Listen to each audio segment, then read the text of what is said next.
Muy bien, entonces el día de hoy vamos a iniciar el tema de la historia clínica. Como vimos en la sesión anterior, forma parte del expediente clínico, el cual por norma debemos de cumplir todos los prestadores de servicios de salud en México. Los temas que vamos a iniciar a revisar, en un momento. Okay. Para empezar va a ser la definición, vamos a tocar también los objetivos y funciones, vamos a aclarar cuál es la estructura de la historia clínica, los tipos que podemos encontrar y finalmente cerraremos con las conclusiones. Para empezar con la definición, bueno, estrictamente no tenemos una definición oficial, sin embargo podemos unificar muchos criterios que tenemos para poder hacer referencia a la historia clínica, el cual es un documento legal que recopila los datos personales, sociales, culturales y médicos de un usuario, el cual es necesario para otorgar un servicio de salud. Si recordamos también en la sesión anterior, nos explicaron qué era el usuario. Entonces, el usuario, por norma, quiere decir cualquier persona que recibe el servicio de salud, cualquier persona que lo solicite y que requiera hacer uso de él. Entonces, también tenemos que recordar cuál es la norma y cuál es el número del expediente clínico. Entonces, tenemos aquí, se los coloqué para que lo tengan presente, es la norma 004 del 2012. Entonces, esa recuérdenle porque puede ser una pregunta de los exámenes que tenemos al final. ¿Cuáles son los objetivos que tiene el que nosotros formemos una historia clínica? Bueno, el principal es identificar de forma global al usuario del servicio de salud y, por supuesto, favorecer una adecuada atención médica. Las características que debe tener es que es un documento que es confidencial. Nosotros cuando le solicitamos al paciente la autorización para poderle hacer una serie de preguntas y poder explorarlo, estamos también haciendo énfasis en que es una información que estamos recabando de forma confidencial, que es un secreto profesional en lo que tenemos con él. Entonces, nunca dejen de lado este aspecto. A veces por las prisas o por la cuestión del tiempo que tenemos también en la consulta, que es muy reducido, olvidamos explicarle al paciente que esa información se queda con nosotros y con él. También este punto no lo olviden tampoco porque cuando nosotros estamos en una consulta médica y le estamos solicitando información a las personas, a través de ese interrogatorio que hacemos, nosotros estamos fomentando una relación médico-paciente clara y sana. Entonces, háganle hincapié, hagan que se sienta seguro cuando están realizando este proceso. Tiene que ser completa. A veces también por las prisas olvidamos algunos de los segmentos que incorporan la historia clínica y se queda con el interrogatorio. Tiene que ser legible, sobre todo para los procesos en los que todavía no tenemos acceso al expediente electrónico y todavía tenemos que hacerlo manualmente. Entonces, hagan lo más legible posible. Tiene que ser veraz. La información que recabamos tiene que hacer énfasis en eso, tiene que ser verdad lo que estamos escribiendo ahí. Y bueno, tiene que tener un orden lógico. ¿Cuáles son las funciones de esta historia clínica? Vamos a empezar numerándolas. La primera es registrar antecedentes médicos con la finalidad de recopilar en un solo documento el estado de salud del usuario, identificar los factores de riesgo para intervenir de forma oportuna y modificar, detener o tratar el curso de la historia natural de la enfermedad. Aquí también podemos hacer una pausa. Tenemos que identificar esos factores de riesgo que a lo mejor para la persona que la que estamos dando el servicio de salud pueden ser nimiedades, pero para nosotros pueden ser banderas rojas y por lo tanto podemos hacer una intervención oportuna y evitar incluso que desarrollen enfermedades crónico-degenerativas, que en México son la principal causa de muerte. También nos funciona para resaltar los datos clínicos que nos apoyen para integrar un diagnóstico adecuado. Al ser un documento que tenemos que formar todos los profesionales de salud, también funciona como un documento que nos permite tener una comunicación lineal entre los diferentes profesionales de la salud que están involucrados en la atención médica del paciente. Lo vemos sobre todo cuando formamos parte de hospitales o de clínicas en las que tenemos diferentes especialistas o diferentes profesionales de salud que están atendiendo a un mismo paciente. Por lo tanto, también funciona para establecer comunicación efectiva en todo el personal de salud. Aquí mismo también sirve para registrar la relación del personal sanitario con el paciente, es decir, quiénes son los médicos o los especialistas o los demás profesionales de la salud que están atendiendo a este paciente y cuáles son las relaciones que tienen con él. Otra de las funciones y de la que todos nosotros cuando nos estamos formando en nuestras carreras nos ayuda bastante, bueno, la docencia y la investigación. También funciona como un documento para evaluar la calidad asistencial, el control y gestión de los servicios médicos. Recordemos que es un documento legal, entonces todo eso nos sirve para auditoría.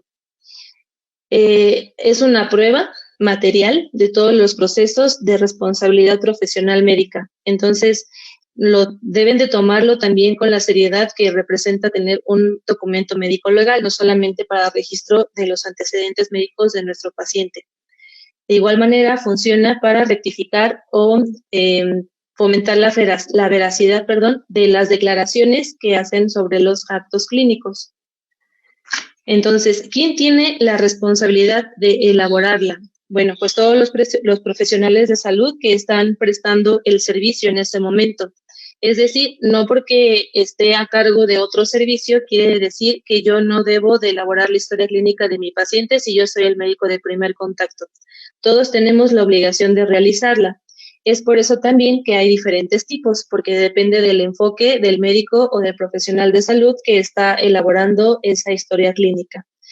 En cuanto a la norma oficial mexicana del expediente clínico, nos detalla los puntos que deben de contener todas las historias clínicas.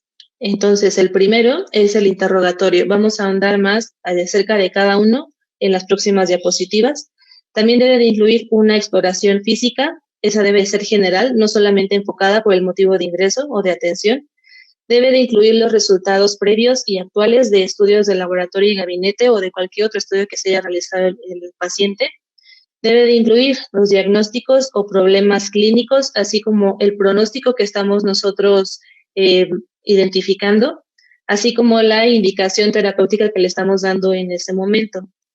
Es muy importante que también incluya quién está realizando esa historia clínica. Debe de tener el nombre completo de la persona que la está elaborando, su cédula profesional e incluir la firma de esa persona, ya sea en formato digital, electrónico o autógrafa, tiene que incluir ese documento, la firma de la persona.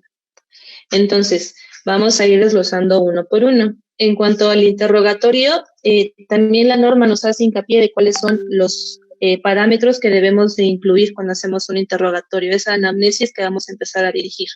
Es la ficha de identificación, la cual puede variar en su contenido dependiendo de en dónde esté recibiendo la atención el asegurado, y el paciente.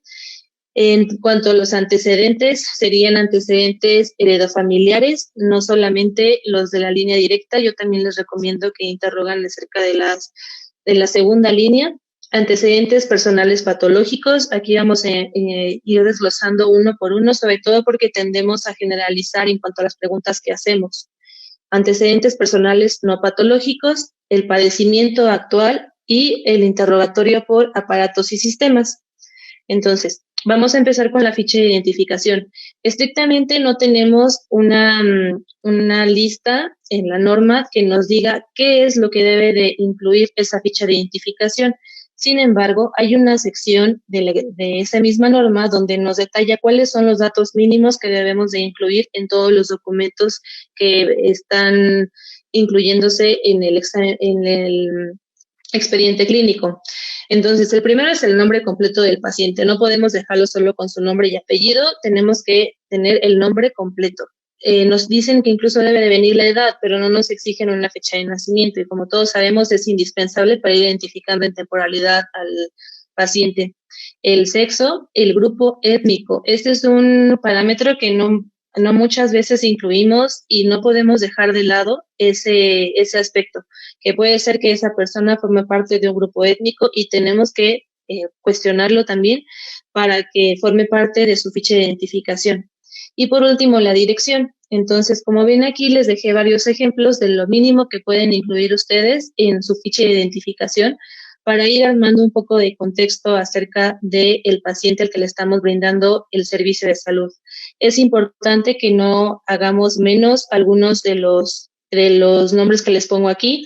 Por ejemplo, la escolaridad, la ocupación, la religión y el estado civil nos dan más contexto que nos puede ayudar a dirigir la información a esa persona a la que le estamos dando el servicio. También el teléfono, por si requiere que lo contactemos, o incluso medios de contacto de urgencia y datos del familiar responsable. Todos esos datos, la mayoría de las veces los recaba el personal de admisión o inclusive trabajo social. Pero si estamos trabajando en un consultorio particular o en un consultorio donde no tengamos a alguien que nos haga todo ese interrogatorio, tenemos que contemplarlo nosotros en el momento en el que ingrese el paciente a nuestra consulta. En cuanto a los antecedentes, tenemos muchos. Los englobamos dependiendo de qué enfoque le estemos dando. Por ejemplo, los antecedentes heredofamiliares.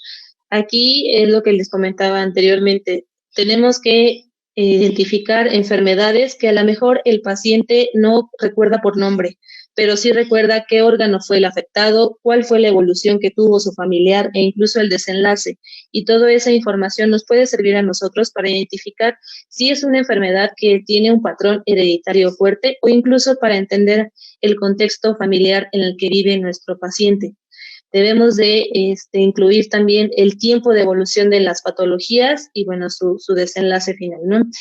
En cuanto a los antecedentes personales no patológicos, es un parámetro también que nosotros no debemos de obviar.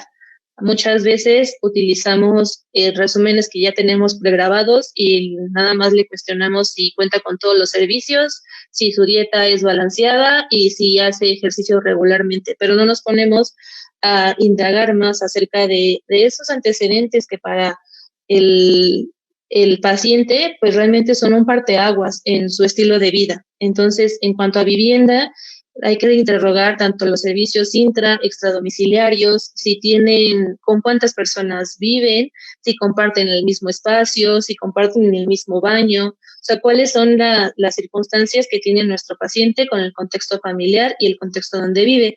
En cuanto a los higiénico-dietéticos, no solamente es preguntarles si su alimentación la considera balanceada, tenemos que indagar acerca de todos los grupos alimenticios, la cantidad de comidas que hace al día, si la cantidad de líquidos también, porque ellos también nos pueden decir que su alimentación es balanceada y ya cuando les estamos interrogando realmente es una alimentación que requiere un manejo estricto también por parte de nuestros compañeros de nutrición. Entonces, todos esos parámetros, aun cuando no estén relacionados con la enfermedad por la que estamos viendo a nuestro paciente, son puntos rojos que necesitamos identificar para poder referirlos con el personal adecuado. Otro, por ejemplo, es la salud bucal. Muchos pacientes también no toman la consulta médica como para pedir consejos acerca de su salud bucal. O sea, van directamente con el odontólogo, el cirujano dentista, cuando ya tienen un problema severo. Pero ¿qué tal si nosotros desde la consulta identificamos que ese paciente tiene una mal salud bucal, que tiene incluso ya antecedentes donde tuvieron que hacerle procedimientos e inclusive ya le han causado alguna alteración estructural que condicione enfermedades más complejas, que condicione infecciones? Muchos de los pacientes no saben lo que es la endocarditis porque a lo mejor no tienen por qué saberlo, pero todo se puede prevenir con una buena salud bucal. Entonces, ¿cómo sabemos de eso? Preguntándole sus antecedentes que a veces obviamos. Otro punto muy importante es la red de apoyo.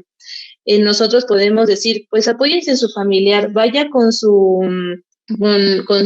hermano, pídale a su mamá, pero realmente sabemos si llevan una buena relación familiar. ¿Qué tal si nosotros estamos identificando un paciente que requiere apoyo, que a lo mejor no está en condiciones de contratar a un cuidador?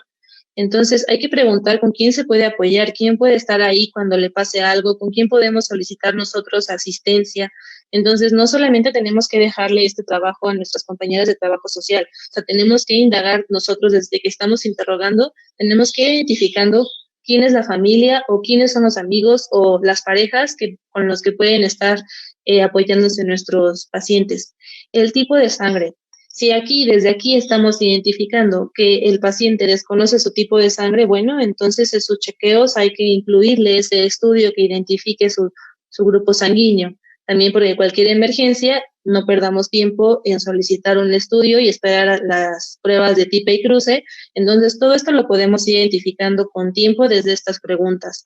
Las inmunizaciones, tenemos que tener muy claro cuáles son las inmunizaciones por grupo etario, entonces ténganlas presentes, tenganla ahí su acordeón para que no se olviden de preguntar acerca de las vacunas. Ahorita todas lo que tenemos claro es acerca de la vacuna de COVID, pero muchas veces se dejó de lado la de influenza y muchas personas creyeron que por ponerse la de COVID no tenían que ponerse la vacuna de influenza. Entonces son detalles que vamos identificando. La zoonosis también, aun cuando no sean animales domésticos, también hay que preguntar acerca de los animales que tenemos ahí en la calle, los vecinos, porque a lo mejor vienen hacinamiento, o sea, pueden ser muchos factores que podemos identificar desde aquí. Pasemos ahora a los antecedentes personales patológicos. Nos englobamos en diferentes grupos, los infectocontagiosos, crónicos degenerativos, traumáticos, alérgicos, toxicológicos y quirúrgicos.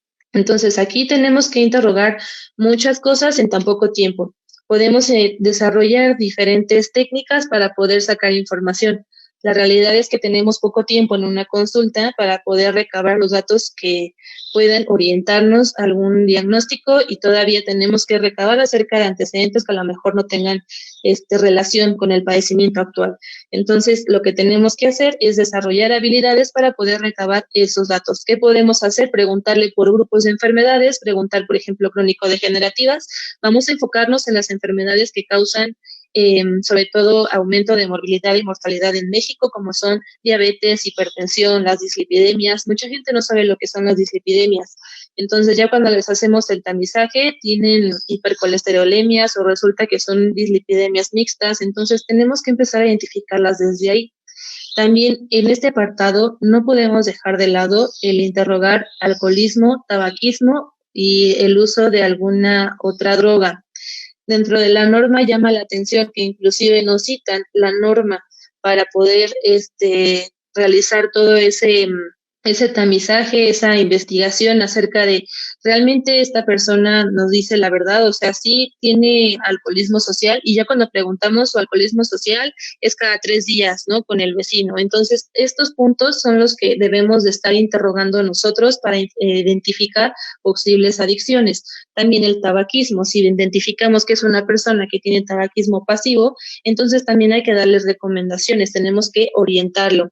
En cuanto a las técnicas, bueno, todos en la consulta tenemos que desarrollar esa habilidad también de no parecer que estamos juzgando, porque también, por eso les comentaba al inicio, o sea, la historia clínica, cuando nosotros empezamos el interrogatorio, tenemos que ir fomentando esa relación médico-paciente, porque muchas veces por ese tipo de preguntas es cuando se empieza a cerrar el paciente y ya no nos quiere dar más información porque le da pena, porque cree que no podemos tener algún apoyo con él.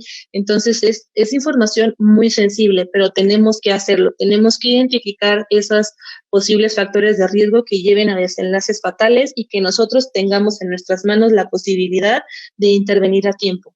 En cuanto a antecedentes ginecobstétricos y androgénicos, también es un punto que nosotros solamente interrogamos a mujeres. De fecha de última menstruación, cuántos embarazos ha tenido, inicio de vida sexual, casi siempre lo omitimos, y métodos de planificación familiar, igual es un punto que casi no comentamos nosotros.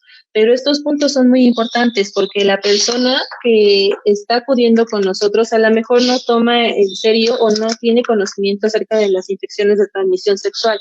Entonces tenemos que apoyarnos en ese interrogatorio para poder identificar si es una persona a la que podemos retroalimentar o incluso enviar a los servicios de medicina preventiva, de salud reproductiva.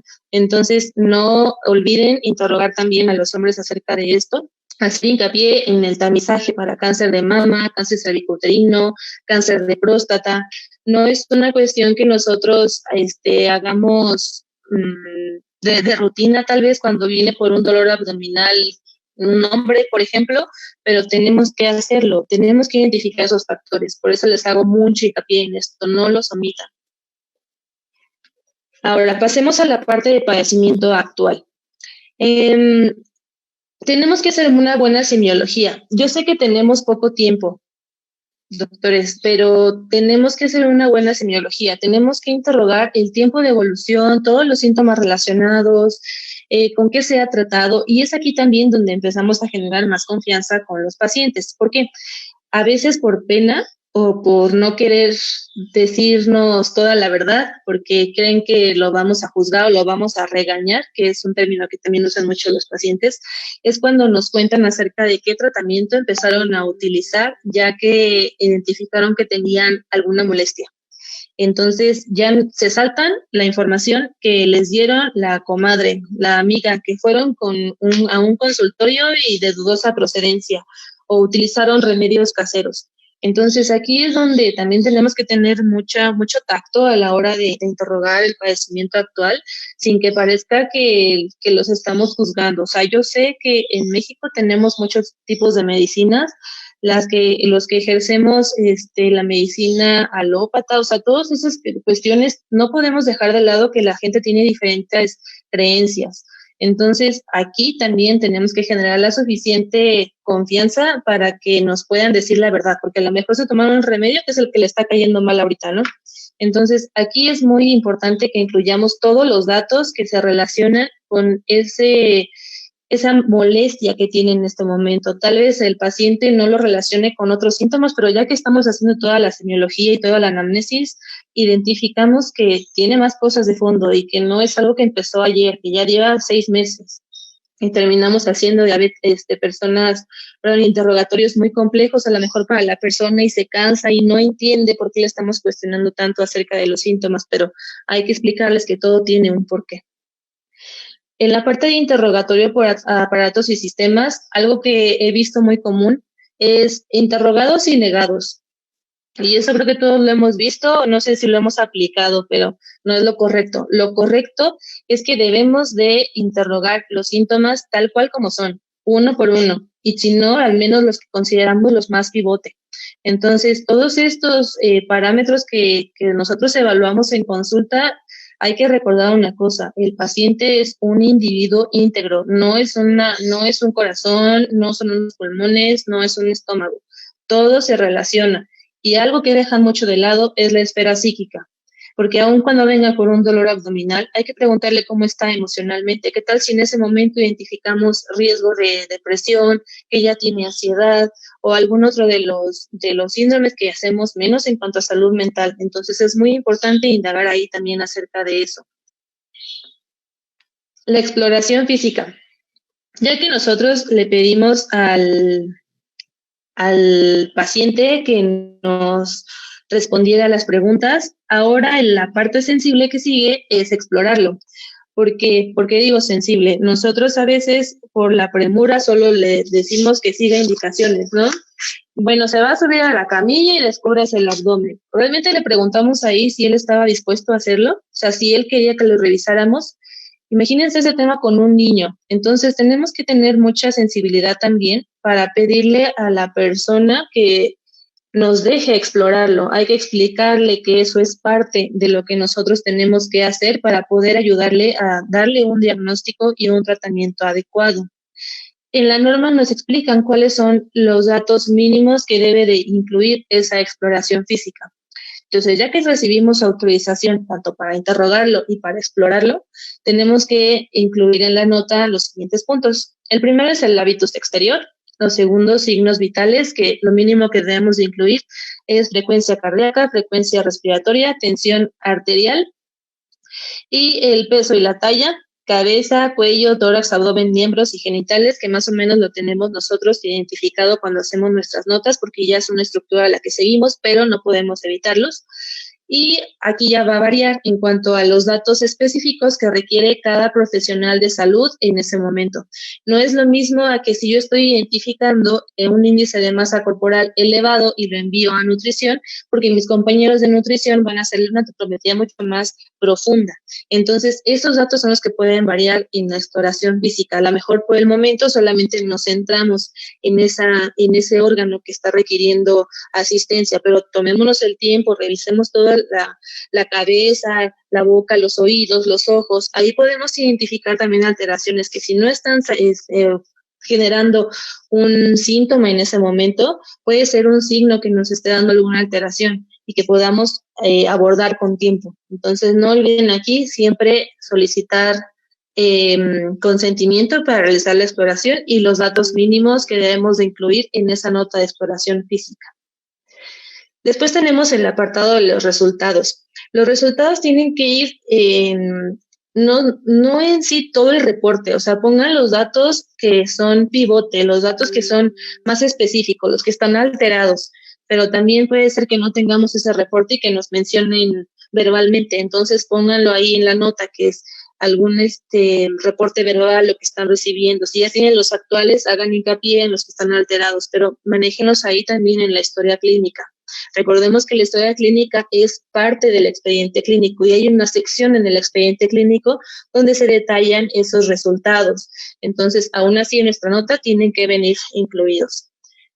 Por último, el diagnóstico o los problemas clínicos. Ya que nosotros hicimos todo, ya identificamos al paciente, ya lo interrogamos, ya lo exploramos. Bueno, ahora sigue formular nosotros un diagnóstico o determinar cuál es el problema clínico del paciente. Tenemos diferentes tipos de diagnósticos.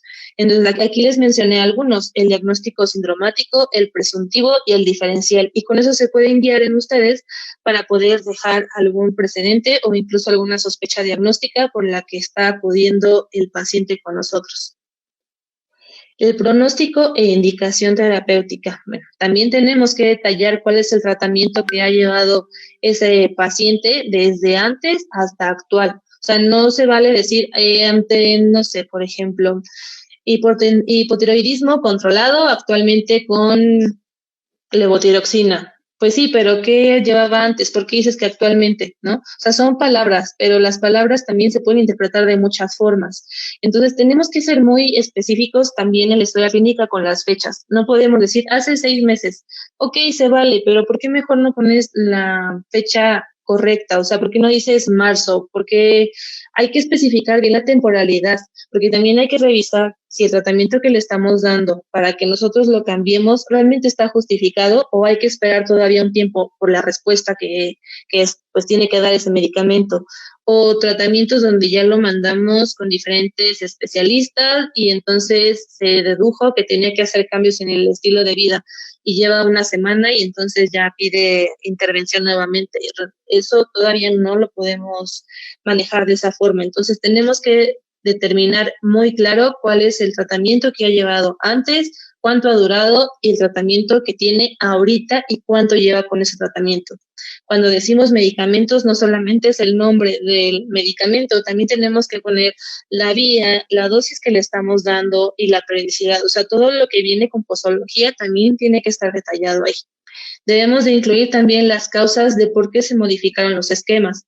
Recuerden que estamos ahorita también evaluando nosotros una historia clínica, pero bueno, como ya mencionamos al inicio, es un documento que facilita la comunicación entre especialistas. Entonces, también hay que decir por qué se modificó el esquema, quién lo modificó, o sea, por qué, pues otro de los puntos que mencionamos también, la relación de cada especialista que tuvo con ese paciente, también lo estamos detallando ahí. Hay que incluir las causas de por qué se modificaron los esquemas y quién fue.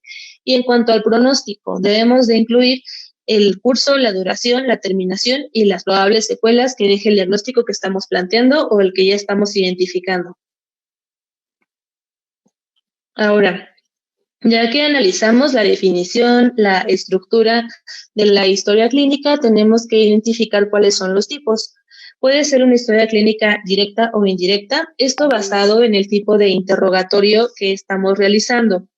Entonces, si es directo, lo estamos preguntando directamente al paciente. Si es indirecta, es porque lo estamos obteniendo de alguna tercera persona. O sea, puede ser algún familiar o la persona que lo llevó a urgencias. O sea, todos esos datos son indirectos. Entonces, esos son una clasificación con la que podemos ubicarla. Y la otra es dependiendo del lugar en donde la estamos realizando. ¿Es en un servicio de urgencias? Bueno, ahí sabemos que la historia clínica es mucho más breve y es más enfocada a recabar información que nos pueden ayudar a salvar la vida a ese paciente. Si es una hospitalización, va a ser mucho más extensa porque ahí también ya tenemos todo un historial. A lo mejor ya pasó por consulta, ya fue urgencias, ya lo pasaron a otro piso y ya lo transfirieron a otro piso. Entonces, la historia clínica va a ser mucho más extensa. O la que hacemos en consultorio, donde tal vez nos podemos enfocar más acerca de los factores de riesgo y podemos hacer una intervención oportuna. Entonces, no dejan de ser historias clínicas que contienen la información básica, sin embargo, el enfoque es diferente. Y justo lo vemos cuando son historias clínicas que se realizan en diferentes servicios. Entonces, otra de los tipos es justo el tipo de profesional de salud que la está elaborando. Por especialidades, tenemos muchísimas especialidades y el tipo de interrogatorio sí es diferente, es más dirigido. Odontológica, nuestros compañeros de los cirujanos dentistas, los odontólogos, todos ellos hacen una interrogatorio un poco más diferente al nuestro. Todavía preguntan acerca de antecedentes médicos, todavía preguntan en tratamientos, pero nosotros como médicos generales en la consulta no estamos preguntando acerca de por qué le hicieron la extracción del segundo molar. O sea, eso a lo mejor a nosotros no podemos darle más seguimiento, pero a nuestros compañeros sí. Entonces, obviamente es un punto que hace diferente. También los esquemas que utilizan para ver todos los dientes, cómo los marcan, los señalamientos. Otra de las historias clínicas son las nutricionales. Como les comentaba, la antropometría ahí, pues nuestros compañeros de nutrición la hacen más exhaustiva, los recordatorios de 24 horas, obviamente los interrogatorios por grupos alimenticios. Ahí es una historia clínica más enfocada también a hábitos, a todo lo que es el estilo de vida. Y la psicológica, donde también englobamos más preguntas mucho más profundas e inclusive llegamos a interrogar desde la infancia, relaciones con la familia, relaciones laborales. Tal vez es una historia clínica más social, pero también tiene mucho que ver con el individuo. Entonces, todos los enfoques que tenemos aquí son dependientes de la persona que lo está interrogando. Es por eso que en esta presentación trato de sintetizarles lo mínimo que debe de incluir la historia clínica, independientemente del servicio al que pertenezcan. Vamos a ver a continuación un ejemplo de historia clínica para que podamos identificar si es una historia clínica completa. Okay. Entonces, tenemos aquí un formato. Empezamos con el título, historia clínica, y el tipo de interrogatorio. También hay que escribir ahí si el interrogatorio lo estamos realizando de forma directa o indirecta, eso siempre. Y si es de forma indirecta, incluyan a qué persona le están preguntando y qué parentesco tiene con ese paciente. En cuanto a la ficha de identificación, vemos que es más completa de lo que nos indicaba incluso el expediente. Entonces vemos el nombre, la fecha de nacimiento, la edad, el lugar del nacimiento, domicilio y teléfono del paciente, el familiar responsable, y ahí también nos incluyen los teléfonos, y ya datos más generales, la escolaridad, el estado civil, la religión, grupo étnico, e inclusive aquí ya nos engloban el grupo IRH como parte de la ficha de identificación. Otro punto es el CURP o el número de seguridad social o si tiene alguna aseguradora. O sea, todos esos datos son importantes porque nos ayudan a tener una idea más global de nuestro paciente. Antecedentes heredofamiliares, aquí pueden ya sea interrogar cada uno de los miembros o por ramas, pero hay que especificar bien el padecimiento y qué parentesco tiene. En antecedentes personales no patológicos, bueno, también aparte de los que vimos de vivienda, zoonosis, higiénico-dietéticos, inmunizaciones y red de apoyo, también mencionan otros como la actividad física y el hobby y el sueño, la calidad del sueño. Antecedentes personales no patológicos también desglosaron más. Enfermedades de la infancia, exposición a biomasa y combe, que muchas veces no lo interrogamos, pero sí hay mucha población en México que los tiene positivos y recordamos que aquí también podemos identificar factores de riesgo para tuberculosis que sigue presente en México, no podemos hacerla menos. Otro punto, las transfusiones, hospitalizaciones previas, si ya tuvo tatuajes, perforaciones o viajes recientes. Y aquí otra vez hacemos mención de los antecedentes que se relacionen con toxicomanías, alcoholismo, tabaquismo. Aquí no solamente es poner positivo, o sea, también tenemos que detallar qué es lo que consume, en cuanto a la cantidad y cada cuánto y desde cuándo. Entonces ahí podemos ir identificando si es algo crónico, cuánto tiempo incluso nos puede tomar en revertir esa adicción o inclusive poder enfocarlo a algún servicio en especial. Ya hay clínicas para tratar esas toxicomanías. En antecedentes ginecobstétricos, podemos mencionar todos los de menarca, pubarca y talarca, que son el desarrollo normal, la fecha de última menstruación, el inicio de vida sexual activa, el número de parejas sexuales, interrogar si tuvieron alguna infección de transmisión sexual, el método de planificación familiar en ese momento y bueno, si no, al menos que si ya tuvo alguno, entonces describir ahí cuál fue, por qué lo dejó de tener y cuánto tiempo duró ese tratamiento. El número de gestas y con sus respectivas aclaraciones si fue parto, cesárea o fue algún aborto. Y también hacer hincapié en cuanto al tamizaje que mencionábamos anteriormente, citología exfoliativa, la colposcopía, mastografía, la exploración mamaria por algún personal de salud o si se autoexplora. En cuanto a los andrológicos, también los mismos, antecedentes sexuales, pero también podemos incluir aquí si ya se realizó el antígeno prostático específico.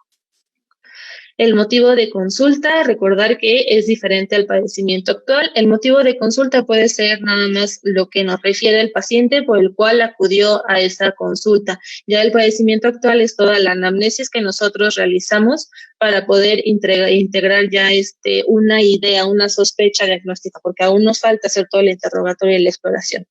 En cuanto al interrogatorio por aparatos y sistemas, ahí se los desglosé nuevamente, incluimos los síntomas generales, que es donde solemos colocar si tiene astenia, dinamia, fiebre, pérdida de peso no intencionada, y ya todos los demás aparatos que podemos ser muy específicos en cuanto a lo que preguntamos. Al inicio les decía que no se vale poner interrogados y negados. Si yo leo una historia clínica así, no sé qué es lo que interrogaron. Entonces tenemos que poner ahí qué es lo que interrogamos y qué fue lo que nos negaron, para si otra persona llega a identificar algún otro síntoma, se dé cuenta que realmente no lo preguntaron y por eso no se identificó a tiempo.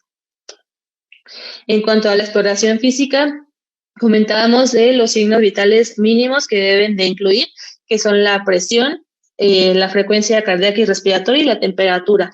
Pero aquí podemos meter nosotros ya la saturación parcial de oxígeno. Hoy en día, con todo lo que vivimos por el COVID, es común que las personas ya tengan un oxímetro en su casa, entonces incluso algunos ya están adiestrados para su medición, así que podemos tomarlo como parámetro por si ellos nos indican que identificaron que tenía 92 y realmente lo vemos en el consultorio y teníamos 95, ¿no? Entonces, esas variaciones son importantes porque a lo mejor identificamos ahí puntos que nos pueden ayudar a ubicar enfermedades crónicas o de aparición aguda que requieren un manejo en ese momento.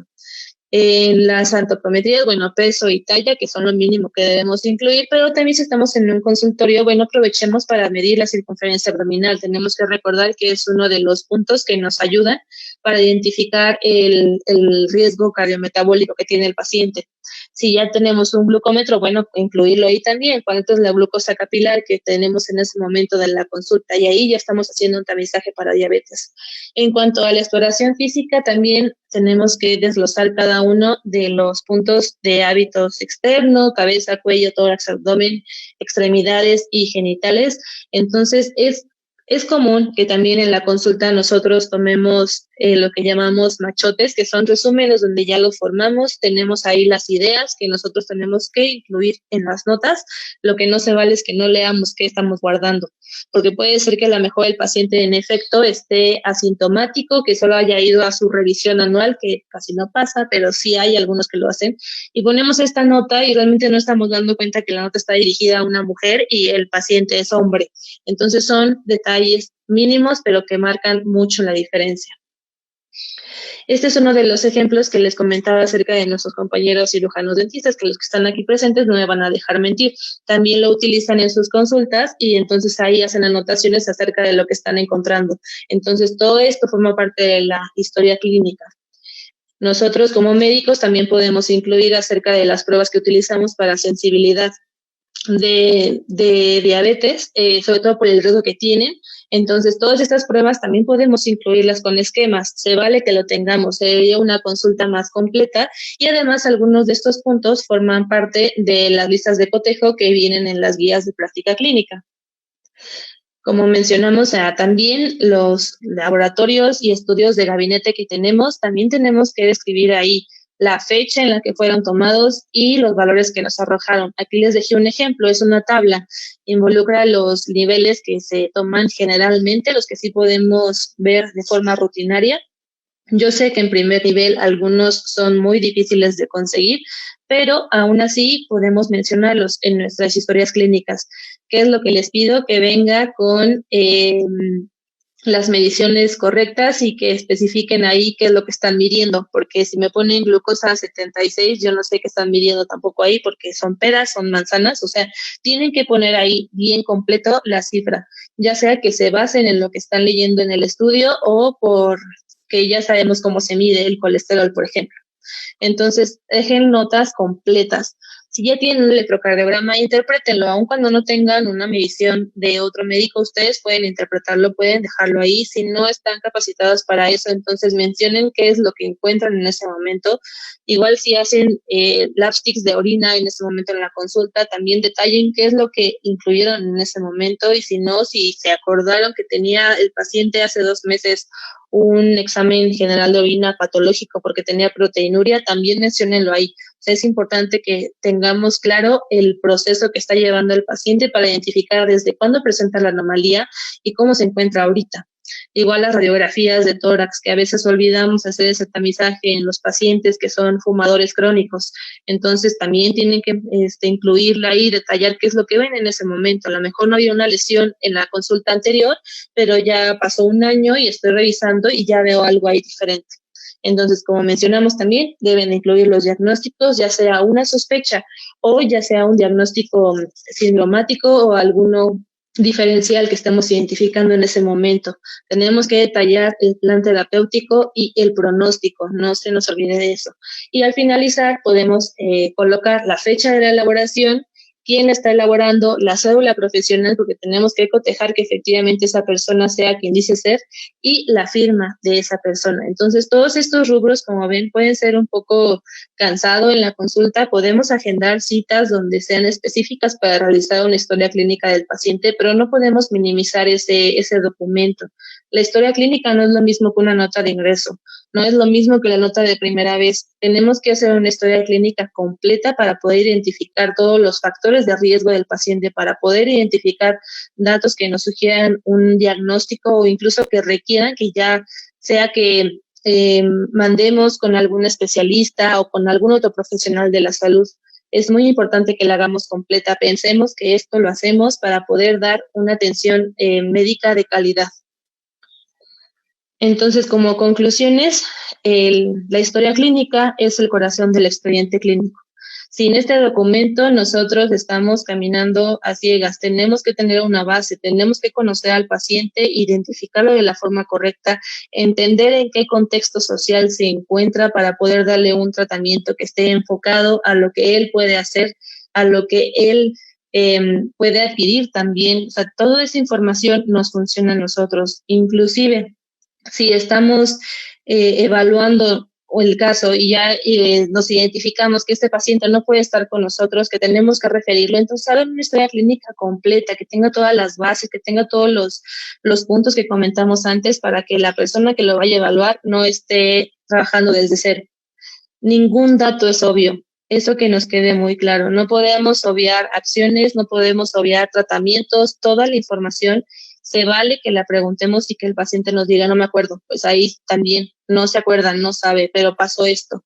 Den ideas, den un poco más de contexto en toda la historia clínica para que sea más fácil el seguimiento.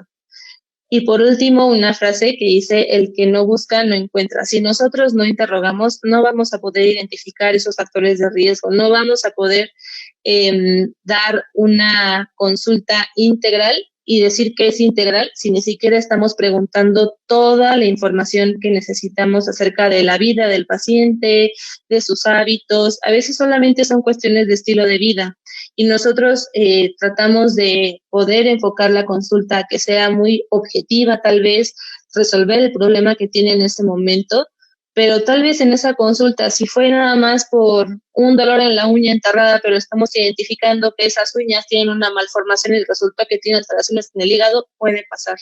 Entonces, el que no busca, no encuentra. Y con esa frase cierro la presentación.